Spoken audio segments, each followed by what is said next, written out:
Hey everyone, how you doing? I'm bringing you a new Let's Play. Today we're going to be playing through The Vanishing of Ethan Carter. So a little background story on the game. It's a first-person mystery narrative type of deal. So I'm reading from a summary right now. The Vanishing of Ethan Carter is a first-person story-driven mystery focused on exploration and discovery.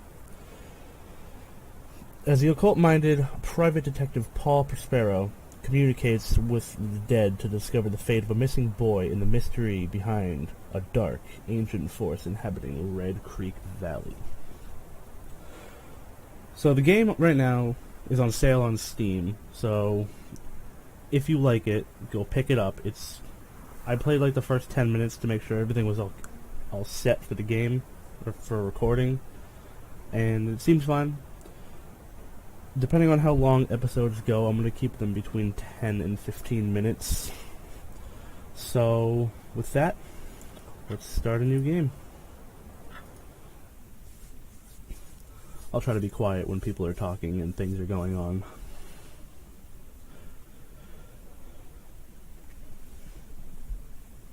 This game is a narrative experience that does not hold your hand. That means it's not going to tell me where to go. Ethan Carter, I didn't know, but he knew who I was. When the police won't help you and the priests don't believe you, you call on Paul Prospero. You call on me. If you're a kid like Ethan, you're right, plenty do. Ethan's letter started out just like any other fan mail, but soon there were mentions of things no little boy should know about. There are places that exist that very few people can see. Ethan could have drawn a map. I hadn't entered Red Creek Valley yet, but already I could feel its darkness reaching out for me. Finding Ethan Carter wasn't going to be as easy as knocking on his door. I was too late for that. To find Ethan, I had to figure out what this place was trying to hide from me. Okay. So I did play the first 10 minutes, so the first little mystery that I'm going to be solving is about traps in the woods. So, and I'm recording in 60 FPS. I'm not so sure if I'm going to be uploading in 60 FPS because I haven't really experienced uploading in 60 FPS yet. So I'm going to try.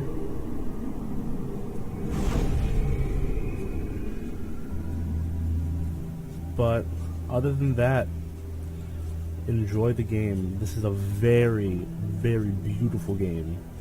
Like, Jesus fucking Christ.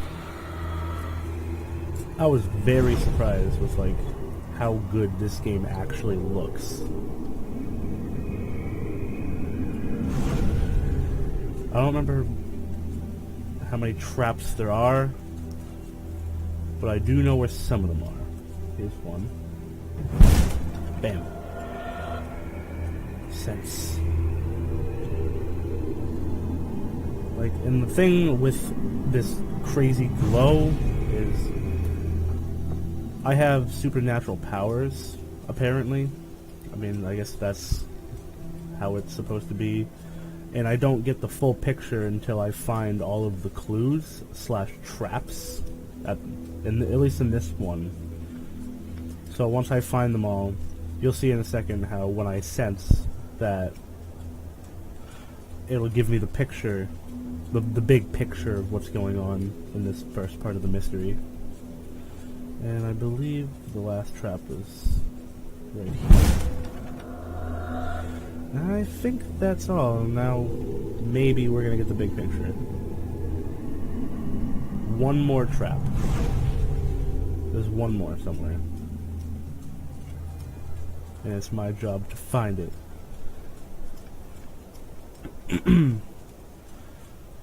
I'm not so sure exactly how I'm going to split this series up.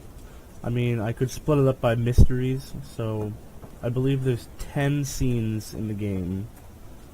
The game is roughly 4 hours long, though, depending on how fast you play through it.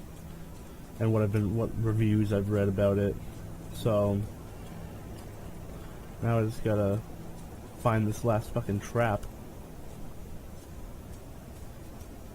And hopefully it doesn't spring on me, literally, without my permission. Trap, trap, trap. There's gotta be one more, somewhere. I just have to find it.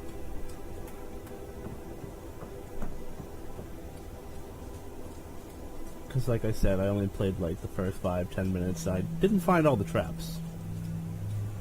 So, as you can see, the environments of this game are literally fucking gorgeous.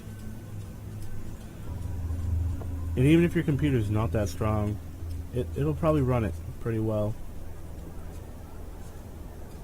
Because I've heard people with 500 series cards can still run this pretty well.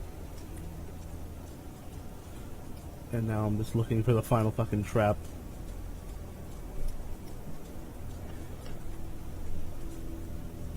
I might be here for a while. Looking for this fucking trap. It's somewhere. I know that.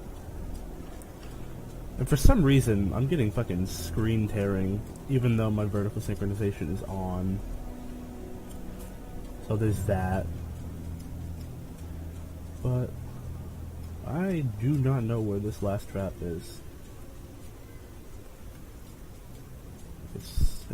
It's a mystery. Literally. It's a mystery. I can't fucking find it.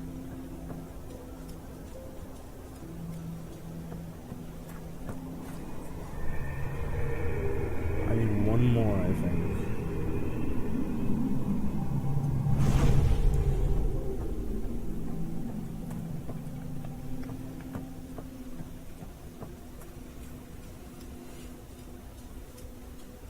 Just running through the woods, looking for traps. That's what a supernatural detective does. Can I touch this?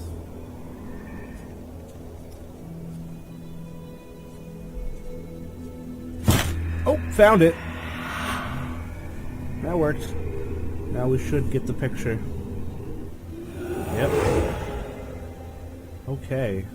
So there's bones everywhere. Ah, a note.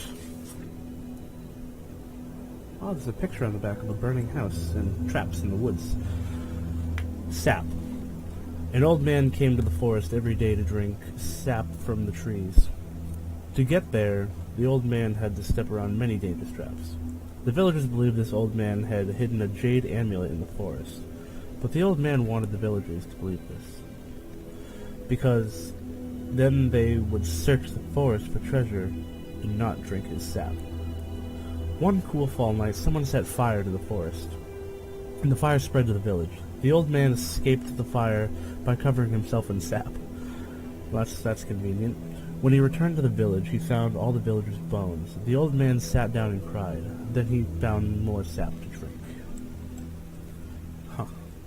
Ethan, I told you, you can't be here. But Gramp, I wrote something for you. That's real nice. Thank you. Just leave it. I'll read it later.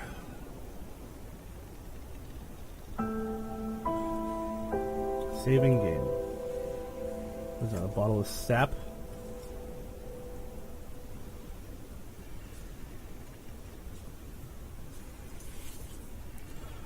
One dead in house fire.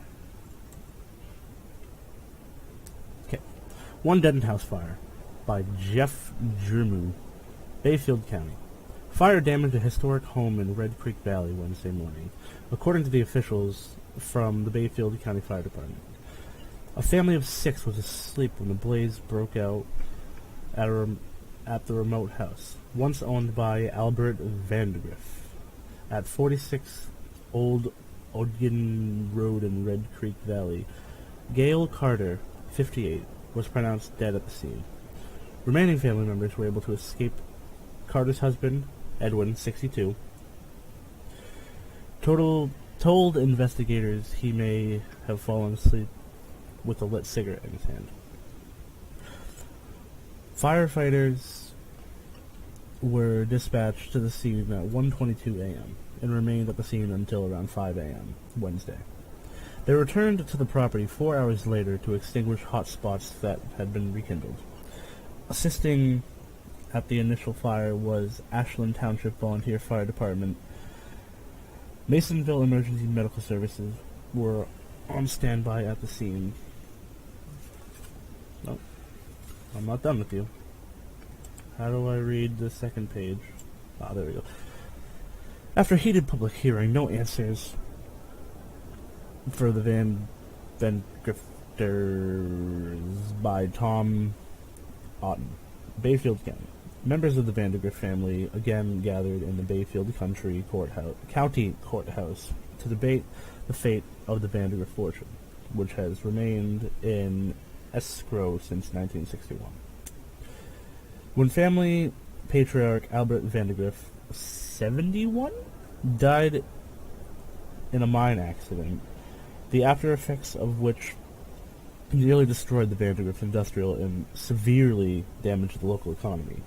James Vandergrift, 38, of Chicago, argued that his father's demands were unreasonable and that many Vandergrift family members have personal reasons for wanting to avoid living in Red Creek Valley on the Vandergrift estate.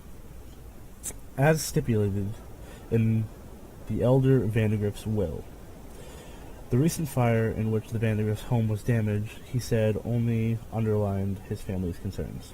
Since 1967, the Carter family has lived upon the former Vandergrift estate as temporary caretakers. Okay. Now I believe I can continue with this. We're approaching a little over the 10-minute mark now. So, the first mystery took about 10 minutes. So, that looks like a good place to end it here. I'm probably in the future just going to be doing jump cuts between the mysteries, because doing an introduction and stuff is just, it wastes time. So it's most likely going to be jump cuts. And I apologize that this episode was a lot of walking through the woods and reading, but that's mostly what this game is about. So I hope you guys enjoyed it, and I'll see you next time.